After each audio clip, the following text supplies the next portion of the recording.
Personality Plus. Bagaimana memahami orang lain dengan memahami diri Anda sendiri. By Florence Litoyer. Bagian kedua. Potensi kepribadian. Bab ke-6. Mari kita maju dengan koleris yang kuat. Oh, betapa dunia ini memerlukan orang koleris yang kuat. Penguasaan yang kuat ketika orang lain kehilangan penguasaan mereka. Potongan keputusan bagi pikiran yang berkabut. Cengkraman kepemimpinan untuk membimbing kita menuju kebaikan. Kesediaan mengambil resiko dalam situasi yang meragukan. Keyakinan untuk tetap teguh menghadapi ejekan. Kebebasan untuk berdiri sendirian dan masuk hitungan. Peta jalan menuju kehidupan ketika kita tersesat. Dorongan untuk mengangkat senjata menghadapi lautan kesulitan dan dengan melawan mengakhirinya.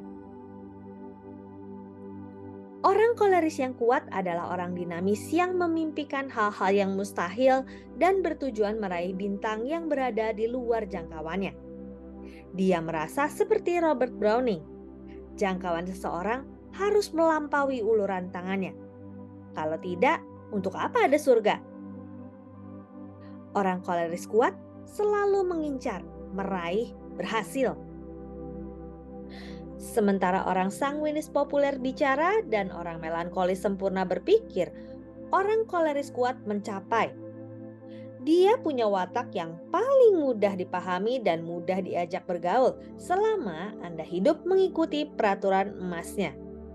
Lakukan dengan cara saya sekarang. Orang koleris kuat mirip dengan sanguin populer dalam hal mereka sama-sama mudah bergaul dan optimis. Orang koleris kuat bisa berkomunikasi secara terbuka dengan orang lain, dan dia tahu segala-galanya akan beres selama dia memegang pimpinan. Dia lebih banyak menyelesaikan pekerjaan daripada watak-watak lainnya, dan dia memberitahu Anda dengan jelas di mana dia berdiri. Karena orang koleris kuat berorientasi tujuan dan mempunyai kualitas kepemimpinan bawaan, dia biasanya menanjak ke puncak dalam karir apa saja yang dipilihnya. Mayoritas dari pemimpin politik dunia terutama adalah orang koleris kuat. Pada awal tahun 80-an, kita melihat dua contoh yang bagus sekali. Seorang pria dan seorang wanita.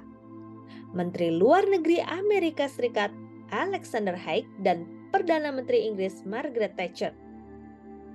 Dalam cerita sampul majalah Time 16 Maret 81 yang berjudul The Vicar Takes Charge, George J. Church menulis, jarang sekali Menteri Luar Negeri bergerak begitu cepat untuk mengambil pengendalian atas kebijaksanaan luar negeri seperti Alexander Haig Jr., bekas kepala staf Gedung Putih di masa-masa gelap skandal Watergate, bekas komandan NATO, prajurit birokrat diplomat yang keyakinan dirinya hanya bisa ditandingi oleh tekad bajanya.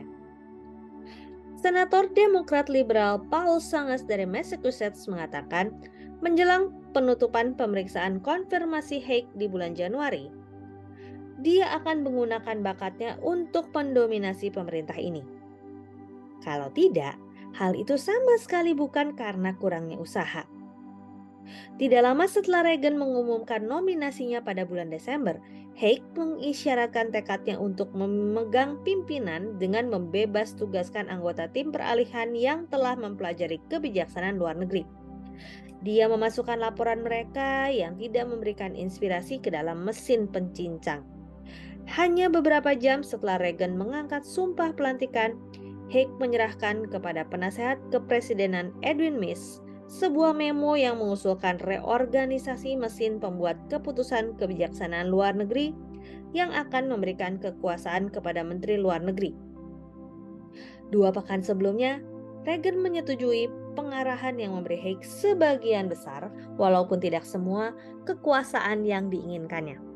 Lebih cepat daripada anggota kabinet lainnya. Ia mengumpulkan satu tim bawahan yang hampir lengkap. Kata-kata khas dari orang koleris kuat antara lain dengan cepat, pengendalian, komandan, keyakinan diri, tekad baja, mendominasi, tekad memegang pimpinan, memasukkan, reorganisasi, mesin pembuat keputusan, pengarahan, kekuasaan, lebih cepat, lengkap. Sementara Anda mulai memahami watak-watak dan menerapkannya dalam kehidupan sehari-hari, bahkan membaca majalah Time akan lebih menyenangkan dan kemampuan Anda untuk memahami orang lain serta meramalkan tanggapan mereka akan meningkat dengan cepat. Sebuah artikel tentang Margaret Thatcher, bekas Perdana Menteri Inggris, juga banyak menggunakan istilah orang koleris yang kuat.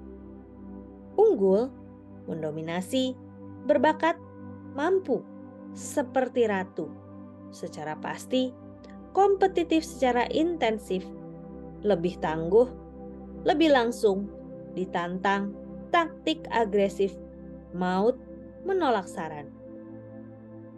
Dari pengambilan kata-kata ini, mudah bagi kita untuk melihat bahwa dia adalah seorang pemimpin koleris yang kuat. Dia dikabarkan berpakaian dengan warna-warna kuat dan persuasif dalam bicaranya. Inilah wanita yang dinamis, yang memancarkan keyakinan dan penguasaan. Demikian Personality Plus bagian kedua, bab ke-6, part yang pertama. Saya Roswita Anggraini, sampai jumpa di part selanjutnya. Terima kasih.